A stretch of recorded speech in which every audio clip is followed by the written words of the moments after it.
Em nome do Pai, do Filho e do Espírito Santo. Amém. Nós vamos interromper então a questão 582 e vamos ver no direito canônico, no cânon 782, o que vai dizer sobre o ministro da confirmação ou crisma. Solenemente, o bispo é ministro ordinário da confirmação, cânon 782. É ministro extraordinário, o apartado segundo do mesmo cânone diz o seguinte: o ministro extraordinário é o presbítero, ou seja, o sacerdote, a quem, por direito comum ou por indulto peculiar da Santa Sé Apostólica, lhe tenha sido concedido esta faculdade. Então, somente quem recebeu essa faculdade pode crismar, não sendo um bispo, sendo um sacerdote. Para validade, porque estamos falando do ministro do sacramento. Não está falando de licitude, isso é outros 500. Apartado número 3 do mesmo código, vai dizer: por direito comum, gozam desta faculdade demais os cardeais da Santa Igreja Romana, a teor do cânon 239, os abades ou prelados nulios, o vigário e prefeito apostólico, os quais, sem embargo, só podem usar validamente dela dentro dos confins do território enquanto exerce o seu cargo. Então, por exemplo, um abade não pode ficar zanzando por na sua abadia. Ele pode crismar validamente. E os outros prelados são dignidades eclesiásticas, na onde eles estão exercendo o seu poder. Fora dali, não podem. Para validade, o código é muito claro. O padre, ou seja, o presbítero do rito latino, apartado número 4, a quem por indulto lhe corresponda esta faculdade, ou seja, um sacerdote do rito latino é o rito que nós pertencemos, a quem por indulto lhe corresponde essa faculdade, só administra validamente a confirmação ou crisma aos fiéis do seu rito, salvo que tenha um indulto que determine expressamente outra coisa. Porque na Santa Igreja existe mais de 20 ritos. São os ritos orientais e os ritos ocidentais. Nós pertencemos a um dos ritos ocidentais. No Ocidente existe outro, o mozárabe, por exemplo, da Espanha, o bracarense da cidade de Braga de Portugal, os dominicanos têm o seu rito, os cartuchos têm o seu rito e outras ordens também têm o seu rito. Bom, o nosso é o rito latino. Então, os sacerdotes que têm a faculdade para crismar outros de outro rito tem que estar expressamente escrito nas letras que o Papa lhe enviar. Se não lhe disse isso, ele tem poder só para crismar quem está com ele, não aos demais.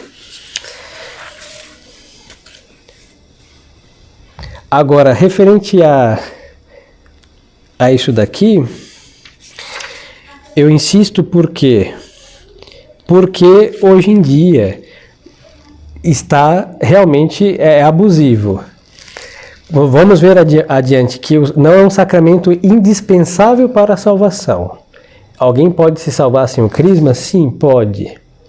Mas nessa crise em que nós vivemos, esse sacramento tem uma importância muito importante, muito capital, diríamos. Porque uma importância muito importante é uma redundância realmente desagradável.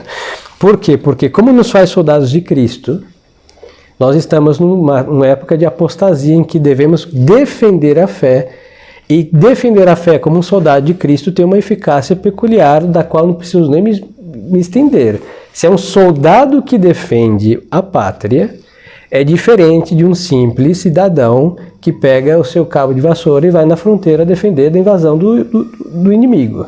É diferente. Um soldado está adestrado para o combate, e o simples civil pode fazer alguma coisa, mas não terá tanta eficácia como um soldado. Na crise da igreja, a mesma coisa. O simples batizado tem o dever de guardar sua fé, claro, mas se ele o fizer como crismado, como soldado de Cristo, terá uma eficácia peculiar. Aí nós vamos entender que o diabo não é idiota, hein? Ele é maligno, ele é imundo, mas ele é um anjo inteligentíssimo. Vamos entender por que estragaram este sacramento com o modernismo. Porque se pode usar óleo de peroba, é o mais apropriado para os caras de pau de hoje em dia. Se pode usar óleo Johnson para os infantis. Se pode usar óleo de máquina para os mais ativos, como matéria desse sacramento, porque com a reforma conciliar qualquer óleo é possível. O azeite Maria, o óleo de soja lisa, com qualquer perfume lá e o bispo assoprando e fazendo o sinal da cruz qualquer dia que bem entender, para eles isso é matéria de sacramento. Então, só olhando a matéria, nós vamos ver que muitos estão com a testa suja de óleo e não estão com a testa ungida com o santo crisma de Nosso Senhor. Aí vamos entender por que esta frouxidão massiva na cristiandade.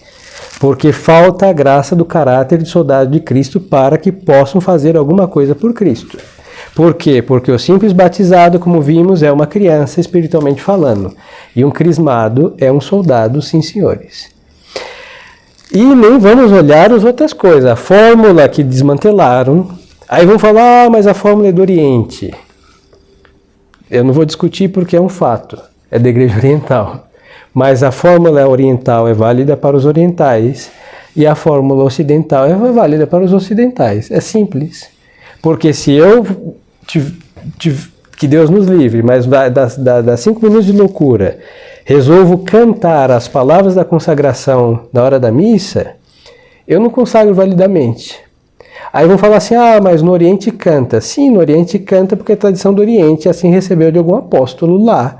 E nós recebemos, por tradição de São Pedro, que não se canta a fórmula da consagração e aqui não consagra. Então, cada rito tem os seus elementos da sua tradição correspondente e é válido cada um no seu lugar. Então, pegaram uma fórmula do Oriente, não sei porquê e para quê, e trocaram. E aí nós temos defeito de matéria, o óleo pode ser qualquer coisa, o bálsamo qualquer coisa, defeito de fórmula, coisas essenciais para o sacramento. O bispo, nem se fala, hein? Esses bispos são sagrados com um rito deficiente, totalmente destruído pela reforma conciliar, que não foi nem só traduzido como o caso da ordenação sacerdotal. Foi inventado, pegaram não sei de onde também, de algum lugar do Oriente, que não é propriamente o rito de sagração episcopal do Oriente. Então tem defeito do ministro, né? E a intenção, sabe Deus o que passa na cabeça dessa gente quando vão administrar o Santo Crisma.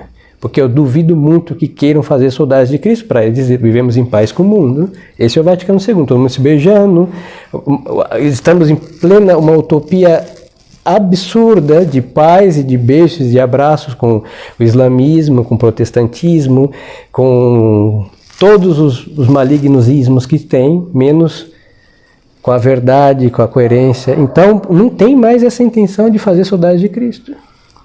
Então, os senhores vejam que o diabo é muito esperto e ele destruiu o sacramento que nos faz homens combatentes da causa, defensores da causa de Nosso Senhor. E vamos entender, repito, essa frouxidão generalizada, falta crisma. Então tem uma importância. Posso me salvar sem crisma? Posso. Posso guardar a fé sem o crisma? É possível, sim, senhores. Mas tendo a graça de soldado de Cristo faz uma diferença abismal. Então vamos seguir o nosso catecismo. Então cuidado com as mazelas, hein? A gente tem que buscar bispos válidos de verdade, não de mentirinha, hein? Não é só porque tem um pompom na faixa que é bispo de verdade, hein? E porque usa um anel de pedra verde ou uma ametista, porque isso daí qualquer um pode usar. Agora que seja válido de verdade, com uma linhagem segura, e depois que use as matérias, porque tem que buscar, normalmente um bispo sério vai usar matéria séria, não vai comprar azeite na Quinta-feira Santa para o azeite Maria, para ele só consagrar e achar que transforma em Santo Crisma. Então temos que fazer o que está ao nosso alcance para receber esse sacramento, sim, senhores. Voltando ao catecismo, questão 583. Com que cerimônia administra o bispo a confirmação? O bispo, para administrar o sacramento da confirmação, primeiro estende as mãos, as duas mãos, assim, sobre os que estão para se crismar. Aí, quando ele faz essa imposição de mão genérica, assim, estão todos aí sentados nos bancos, em realidade estão de joelhos. E ele estende a mão assim, ele invoca os 7 dons do Espírito Santo.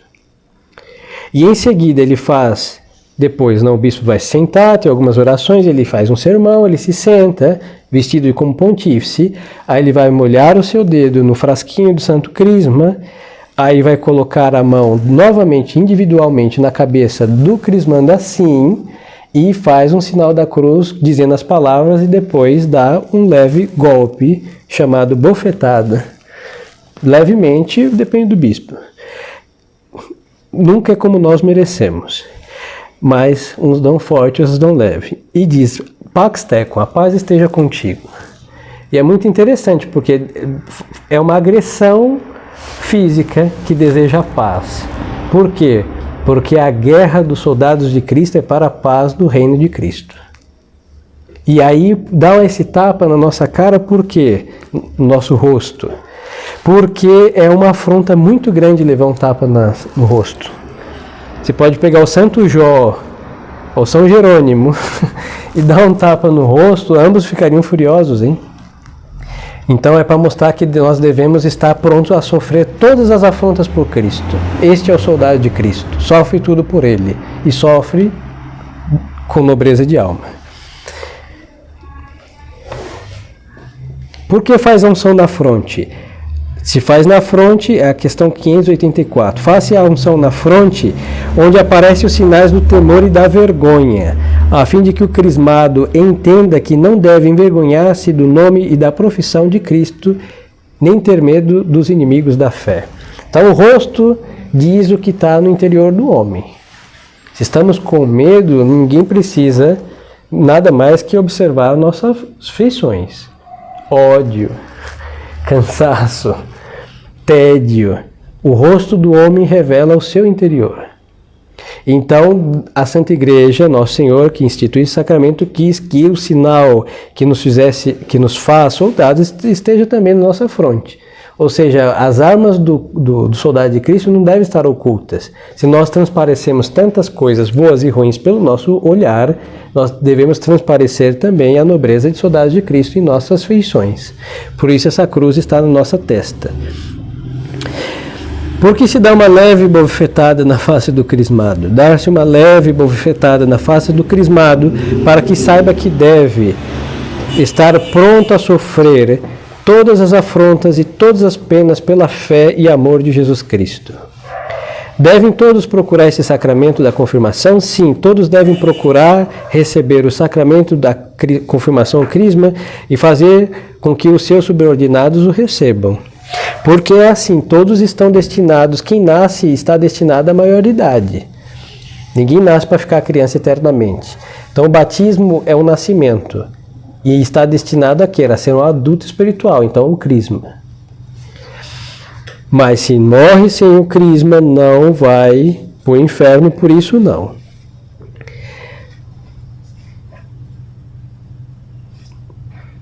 Em que idade é conveniente receber o sacramento da confirmação? Aqui também há uma divergência com o modernismo, mas vamos lá. A idade em que é conveniente receber o sacramento da confirmação é a de 7 anos. Pouco ou mais ou menos por aí, porque então costumam começar as tentações e já se pode conhecer bastante a graça desse sacramento e conservar a lembrança de tê-lo recebido. No modernismo, eles recomendam com 14 anos. Aí é 14, 15, por aí. Uns entram no catecismo com 12, porque alguns lugares duram 2 anos de um curso intensivo para não aprender nada, e recebem o crisma. O que acontece? Com 14 anos, o diabo já devastou a alma de uma pessoa. A primeira comunhão eles fazem com 12. Bom, e que primeira comunhão, né? Com 14 o crisma. Então já é nada mais que somente ungir, perfumar com axe ou óleos Johnsons, ou que o diabo já destruiu, hein? E na tradição, conhecendo a ação maligna e também o pecado original que faz guerra à alma, quando a criança começa o combate por causa do uso da razão, que é o quê? Conhecer o bem e o mal moral. Então, para perseverar no bem conhecido e para lutar contra o mal moral, então a igreja o faz soldado de Cristo ali. Aquela criança vai ter mais graças para resistir ao mal que o diabo está lhe oferecendo, o mundo está lhe oferecendo, e o velho homem que está dentro dela também lhe oferece. E assim, nos primeiros anos aí do uso da razão, o preserva de muitos males. Aí vamos entender também a decomposição moral que se encontra na sociedade chamada, com muitas aspas, de católica. É por causa de, ademais de toda invalidade, e alguns ainda que conseguem receber validamente, mas vão receber já muito tarde. Nunca é tarde, né? Tarde seria depois que o corpo estivesse em decomposição, que aí já não dá para ser crismado mais. Mas se recebe cedo, tem muito mais a se preservar da corrupção dos costumes. Aí também é a razão pela qual a igreja dá a primeira comunhão a esta idade, para que Nosso Senhor dê força para preservar aquela alma da corrupção do mal. Então é a primeira comunhão, e como a Santa Eucaristia é chamado o Pão dos Fortes, por isso na ordem dos sacramentos está batismo, crisma e Eucaristia. Mas na ordem de recebê-lo está batismo, primeiro Eucaristia e crisma. Mas se nós recebemos o sacramento quando devemos, como corresponde, vai talvez no mesmo ano, ou um ano de diferença, receber entre a primeira Eucaristia e o crisma. Mas a ideia é que o santo sacrifício, a sagrada hóstia, seja recebida por pão dos fortes, ou seja, almas adultas, no sentido espiritual. Por isso, ambos estão próximos aí, a recepção de ambos sacramentos. 588. Que disposições se requerem para receber o sacramento da confirmação? Para receber dignamente o sacramento da confirmação, é necessário estar em graça de Deus, saber os mistérios principais da nossa santa fé e aproximar-se desse sacramento com reverência e devoção. Se não me falhar a memória, conta que na época de Santa Teresinha, em 1897, não? Então no século antepassado, se recebia o crisma de jejum também. Não é obrigatório. E tem que conhecer os principais rudimentos da nossa religião. Quando se tem um bispo de verdade, ele pergunta, hein? Ele chama um por um e vai fazer uma prova oral. Quando é um bispo digno desse nome, hein? Porque não pode fazer um soldado de Cristo quem não sabe nem quem é nosso Senhor Jesus Cristo. As crianças têm que saber o catecismo. Desde o uso da razão, temos que conhecer a nossa doutrina. Aí, obviamente, é uma criança a modo de criança, e um adulto a modo de adulto. Porque um adulto que conhece o catecismo como uma criança, ele conhece imperfeitamente. Então, se pergunta, se faz uma prova, e aí tem que saber o conhecimento, então. Principalmente do Divino Espírito Santo, dos seus dons, frutos, depois os mandamentos, isso daí é indispensável, e o que é o sacramento do crisma, matéria, fórmula, e o que dá o sacramento é o mínimo para receber o crisma, tem que saber isso sim. Estar confessado, porque é um sacramento chamado de vivos, ou seja, quem recebe o crisma estando em pecado mortal comete um sacrilégio. Essa unção deve ser feita sobre uma pessoa que não esteja em pecado mortal. E aproximar-se com reverência e devoção.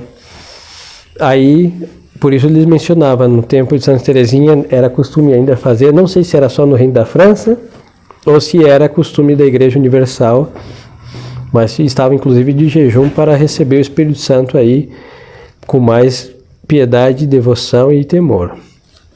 Cometeria pecado quem recebesse a confirmação uma segunda vez?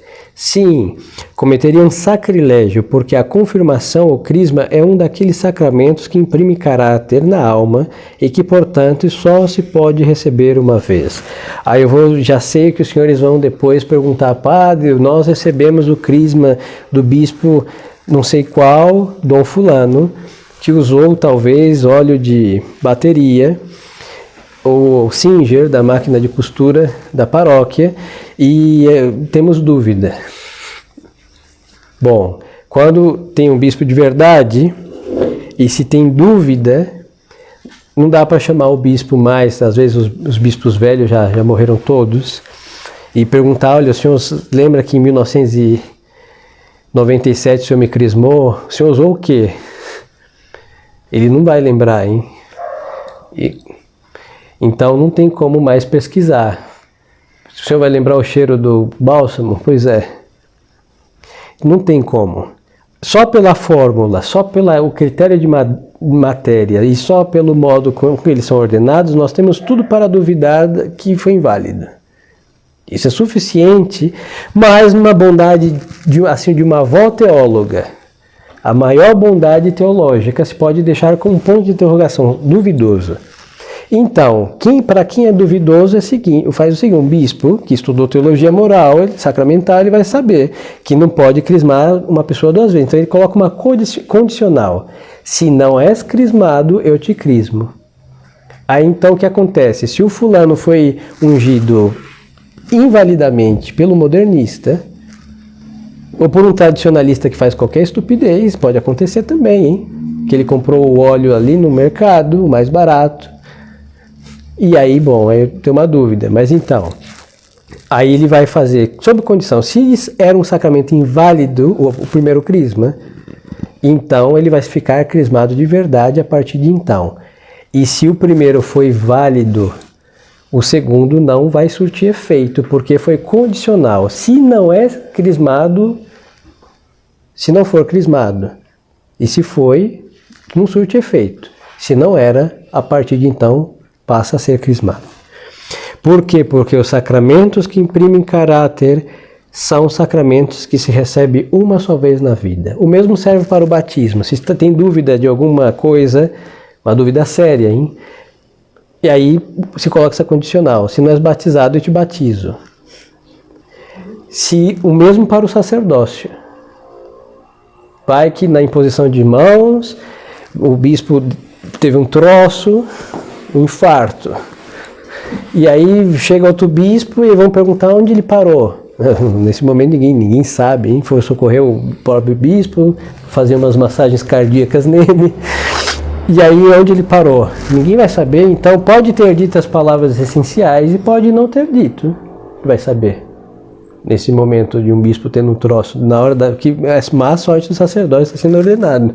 Então o outro vai vir, não tem uma testemunha que falar com clareza que foi feito o essencial, e o outro vai vir e termina, e vai ter que colocar uma condicional, porque se o outro ordenou e teve um troço, aquele diácono já é padre. Mas se ele teve um troço, estava no meio caminho andado, não é padre.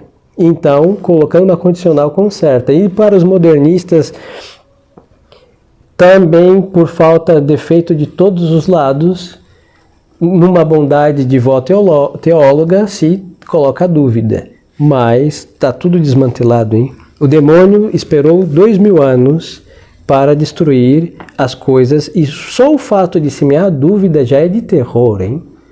Porque nós não podemos ir a uma missa e falar, será se está consagrado? Isso é um absurdo, hein? Eu não posso fazer uma genuflexão sob condição. Se Nosso Senhor está, eu te adoro. E se não estiver, o que eu faço? E não existe isso, hein? Nosso Senhor tem que estar no Santíssimo Sacramento, porque o padre consagrou, ele tem que ser um padre válido. Eu tenho que saber que eu sou um batizado de verdade, eu tenho que saber que eu estou crismado, e a dúvida não pertence a um católico. Nunca pertenceu. Haviam dificuldades de matéria, coisas duvidosas, casos, mas não universais como hoje. Havia, às vezes, um ou outro apontava uma estupidez, mas se corrigia, mas hoje isso será a regra comum e corrente. Assim que foi um grande, ao dizer de Dom Lefebvre, o golpe de mestre de Satanás, porque Dom Lefebvre dizia que o demônio envenenou as fontes da salvação. Não foi a caixa d'água de uma paróquia, hein? Foi a distribuidora de água, famosa Copasa. Momento propaganda Copasa. Podia baixar um pouco a taxa de água e colocar menos cloro também. Incrível, hein? Mas então, é diferente. É diferente. Então, andar na doutrina, porque isso daqui Papa nenhum pode mudar. Os Papas receberam isso para proteger e transmitir. Não tem poder de mudar para óleo de coco o que Nosso Senhor disse que tem que ser azeite de oliva. Não pode. Todas as autoridades debaixo de Deus estão limitadas, inclusive o Sumo Pontífice. Ele não pode inventar coisas, doutrinas e mudar matérias de sacramentos que estão determinadas pelo mesmo Cristo Nosso Senhor. 590. Que deve fazer o cristão para conservar a graça da confirmação?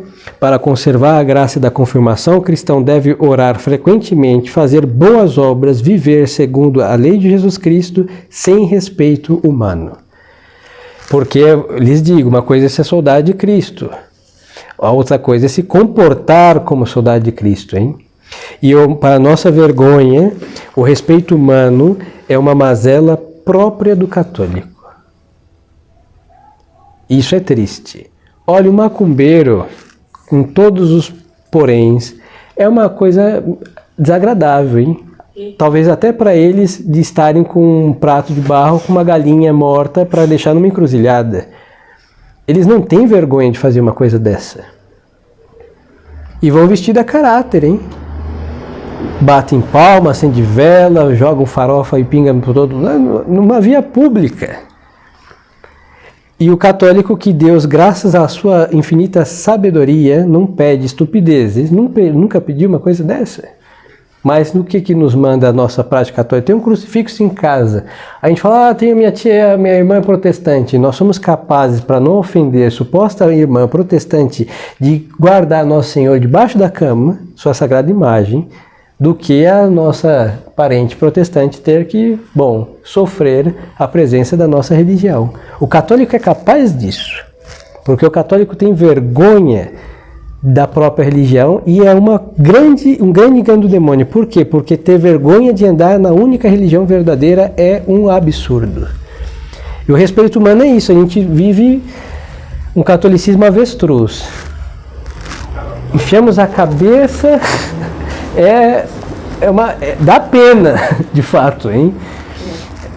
Mas esse é o catolicismo avestruz. Por isso, uma coisa é sua saudade de Cristo e outra coisa é se comportar como tal. Por isso o catecismo está dizendo o quê? Temos que rezar, e rezar sem vergonha, hein? Se passa na frente de uma igreja, faz o sinal da cruz, não para se amostrar. Não é para se amostrar, é porque eu passo na frente da casa de Deus, eu sou um filho de Deus, Nosso Senhor está na sua casa ocupada pelo inimigo, de acordo, mas aquela casa é e deveria ser de Deus e temos a esperança que vão um dia tirar o inimigo e voltarmos para os nossos templos. Então eu saúdo quem está lá, os santos, às vezes as relíquias do altar estão lá jogadas, faz 60 anos que não veio uma missa sobre elas, e o nosso sinal da cruz é para honrar o que tem de Deus ali. Não vai para o padre modernista, não é um oi para o padre, para o bispo traidor da religião. Não, é para as coisas que são da nossa religião. A cruz de Cristo saúda aqueles que são de Cristo, que foram santificados pelo sangue redentor da cruz de Cristo. Então fazer o sinal da cruz, sim, senhores. E não aquele assim que abaixa a cabeça e parece enfiar o queixo dentro do peito, é uma questão que sobrepassa a anatomia humana, hein? A vergonha é tal que há um desdobramento do corpo que realmente é absurdo. Não faça normalmente como fazemos em qualquer outro lugar.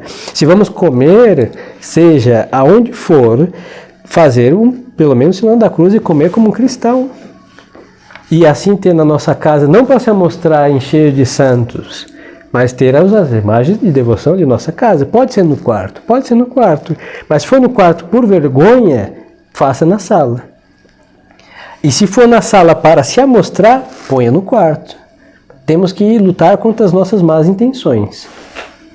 Mas temos que ter, sim, e nenhuma vergonha de nossa religião. Porque o pecador que deveria ter vergonha de ser pecador não tem vergonha. E principalmente nos anos que nós vivemos atual, os últimos 10, 15, em que todos perderam a vergonha. Os degenerados andam degeneradamente por onde estão, os mafiosos mafiosamente se expõem como tais, antigamente até os drogados se escondiam para usar suas substâncias ilícitas e hoje passam como qualquer outro fumante e temos que respirar aí fumaça de maconha por todos os lados, porque perderam a vergonha. Agora, um católico rezar um terço para aproveitar o caminho do ônibus, ou ele vai enfiar quase dentro da sua mão, na sua pele, e apertar com tanta força para ninguém ver os grãos do seu terço, ou ele não vai fazer porque vai fazer, não, eu não sou um fariseu. Não é um fariseu, graças a Deus, mas é um católico que pode rezar o caminho, até pegar o ônibus, pode rezar dentro do ônibus, pode rezar dentro do metrô, para aproveitar o tempo que talvez não vamos ter em outra ocasião, ou para rezar um a mais, mas sem não ter vergonha de ser de Nosso Senhor. Porque também na confirmação há padrinhos e madrinhas, para que estes, com as palavras e com os exemplos, oriente o crismado no caminho da salvação e auxiliem nos combates espirituais. Então, só aqui uma coisa. O menino, o rapaz, o homem, tem um padrinho, um só, no crisma. E a menina, mulher, uma madrinha do mesmo sexo. Por quê? Porque como é uma ideia e realidade de combate espiritual, os romanos, quando tinham seus gladiadores, seus soldados romanos, tinham aqueles que os adestravam no combate. Então, se um rapaz tem algumas dificuldades espirituais, ele está mais próximo de dizer isso para um padrinho, do que chegar em certas dificuldades espirituais, ou seja, quais forem, chegar para uma madrinha. Às vezes a questão do sexo causa um constrangimento em dizer certas coisas. E sabe, passa entre pai e filho também, hein? Tem coisas que uma filha vai dizer para sua mãe. E tem coisas que um filho, um homem, vai dizer para o seu pai, que é coisa simples, os senhores me entendem, preciso descer ao detalhe. A igualdade no sexo facilita, porque tem coisas que são constrangedoras um rapaz dizer para uma pessoa do sexo feminino. Então, para evitar qualquer dificuldade espiritual, então se facilitou inclusive isso, colocando um padrinho para homens e uma madrinha para mulheres, que devem adestrar os seus afilhados no combate espiritual. Esta é a ideia do padrinho e madrinha do crisma. Que condições se requerem no padrinho? Deve ter idade conveniente, católico, crismado, porque ninguém pode ensinar uma coisa que não pratica, logo ele tem que ser crismado para ser padrinho de crisma, como para ser padrinho de batismo tem que ser batizado, instruído nas coisas mais necessárias da religião e nos bons costumes, e deve ser do mesmo sexo que o crismado. São condições postas pela Santa Igreja. E a última questão: contrai algum parentesco com o crismado padrinho de crisma? Sim, senhores. O padrinho de crisma contrai parentesco espiritual com o crismado semelhante ao que contrai o padrinho de batismo. Aí é uma relação espiritual, um vínculo espiritual que contrai porque está ali diante de Deus ao tocar, por isso se toca, e no momento que o bispo ungiu o crismando, o padrinho, estando com contato ali, normalmente a mão no ombro, ele contrai um parentesco espiritual e a obrigação que segue de ser o que ajude o seu afilhado nos combates espirituais aí, a usar as armas de Cristo contra os inimigos de Cristo.